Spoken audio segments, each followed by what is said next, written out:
M2, we're thrilled by the success that's happening on tour, but all along our job was to make it better, right? And in this case, where M2 is defined by creating incredible distance and incredible forgiveness, and doing it in a way that's a little bit more simplified than the M1, so a little bit less intimidating to some who don't need all the adjustability. And so for us, challenge to make it more forgiving and go farther and all of that was a tough task. It all starts with we wanted to save more weight on the carbon crown on both the M1 and the M2, and we did that by going from 7 layers down to 6 layers, which was a big savings percentage-wise.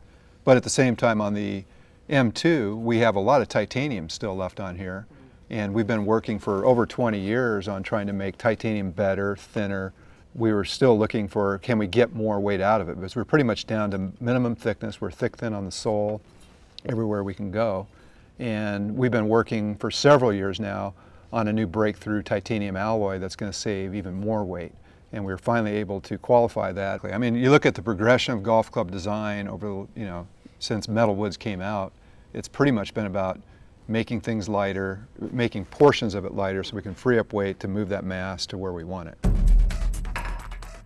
I want to get into the geoacoustic side because we talked about the materials, and the other side that really is unlocking this forgiveness is the geometry, this intelligent geometry that is so visible in the bottom of this M2 driver. You see a shroud that comes over from the top. You see this sunken area in the toe.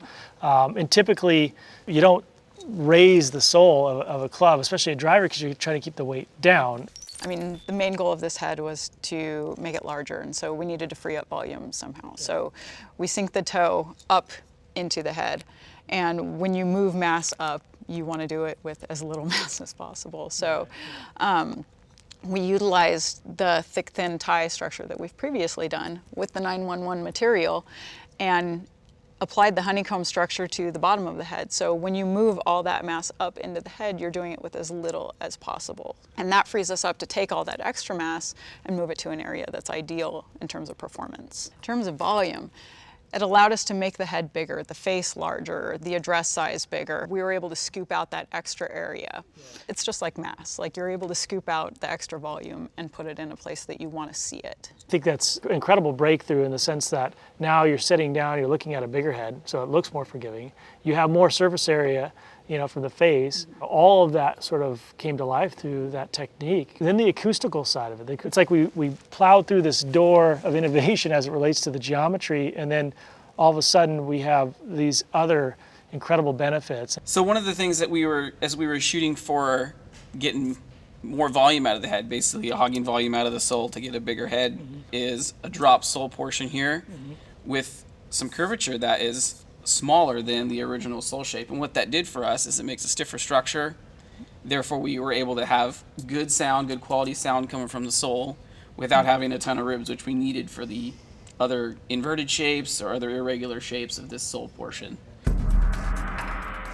We're trying to find this balance of form and function where we're breaking through with this geometry and the acoustics, and then we want this thing to look incredibly good. And so that came some other challenges. The big challenge for us was this toe area. What we wanted to be very respectful for what the engineers had worked on. Very smooth surface. We didn't want to add a lot of geometry. Okay, so we do, it's going to add ribs, it's going to add weight, which is going to hurt performance. So our challenge is to work around this area to find a solution that accomplishes, make it look good, make it look compelling, and keep performance at the highest level. So we ended up doing, I don't know, maybe 30, 40 different variations of decals out here just to try to find a solution to make it look great. We've talked a lot about this freeing up mass and making the head larger, and the one part that's also very visible in the head is this back weight, because this product is hopefully telling the golfer a story and what it does. It frees up all this mass from the crown. They look at it now, a big forgiving head with a bigger face. Even the weight we save from the thick, thin tie in this sunken sole section is all put down and far back in the head. So down far back in the head creates typically a lot of forgiveness, right? Big sweet spot, but also high launch and high spin. And so we want to create high launch and low spin with all that forgiveness. So that's where, this speed pocket, which was originally introduced in rocket balls, and we've iterated and improved and evolved this technology into what is now this M2 driver. And Dave, I know, with this, we're able to kill some spin and protect some ball speed, but expand on the work that you did and the team did on the speed pocket. Absolutely. At least 30 iterations, maybe 30 or 40 iterations early on of different speed pocket shapes, sizes. We iterated on the length of the channel, the depth of the channel, the thickness of the walls, how far the channel is from the face. We tried to study this speed pocket from every aspect that we could. I feel like we optimized it. We nailed it. We've got it. The thickness is optimized, so it's durable, but it performs. We've made leaps and bounds since the original M2 as far as performance and deflection. I think we're deflecting about 3 times more than we were on original M2, and we have higher ball speed on low face hits. So we've done a lot of stuff here to really make this a high performing product. We talk about M1 being really the most adjustable product that we have, but the M2 is also adjustable in the driver. It has the loft sleeve. It has the new aluminum loft sleeve, 12 positions. The loft sleeve is one of the most important features in a modern golf club. We've had it since 2009. And basically the way it works is it's at a 2-degree angle as it comes out of the hosel, right? So the shaft is basically at an angle, and as you take this out and rotate it, the shaft goes at a different angle relative to the base hosel as you move that around. So we have 12 different positions with the 2 degrees, so that's plus or minus 2, so that gives you a total range of 4. So as you bend it in the forward position, you're actually adding more loft. As you bend it back, you're taking loft off, or you can do a flatter lie or a more upright lie.